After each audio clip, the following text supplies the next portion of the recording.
মানবতা বিরোধী অপরাধের মামলায় জামায়াত নেতা এটিএম আজহারকে খালাস দিয়ে রায় দিয়েছে আপিল বিভাগ।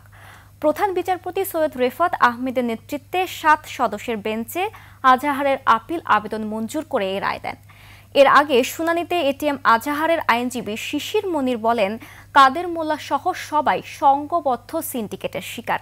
এ রায়ের মাধ্যমে এটিএম আজহার খালাস পেলে জুডিশিয়াল কিলিং থেকে কিছুটা হলেও মুক্ত হবে বিচার বিভাগ বলে মন্তব্য করেন তিনি। সিল্কোর সিল্ক অ্যান্ড শাইন, যাতে আছে আর্গান অয়েল ও ওট প্রোটিনের গুডনেস, যা আপনার চুলকে রাখে হেলদি অ্যান্ড শাইনিং। মানবতা বিরোধী অপরাধের অভিযোগে 2014 সালের 30 ডিসেম্বর এটিএম আজহারুল ইসলামকে মৃত্যুদণ্ড দেয় ট্রাইব্যুনাল।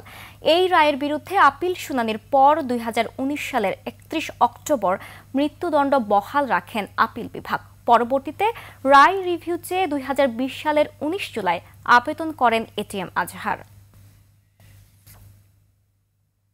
জনাব এটিএম আজহারুল ইসলাম সাহেবকে সকল অভিযোগ থেকে বেকসুর খালাস প্রদান করেছে। আজকে থেকে, এখন থেকে জামায়াতে ইসলামীর সাবেক ভারপ্রাপ্ত সেক্রেটারি জেনারেল জনাব ATM Azharul Islam is an innocent man. যে সমস্ত তথ্য প্রমাণ আদালতে হাজির করা হয়েছিল, অতীতের আপিল বিভাগ তা সঠিকভাবে বিবেচনা করতে ব্যর্থ হয়েছে।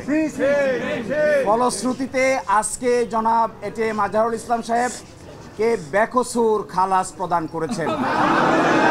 বাংলাদেশের ইতিহাসে নয়, পৃথিবীর ইতিহাসে এটি একটি নজিরবিহীন ঘটনা হয়ে থাকবে।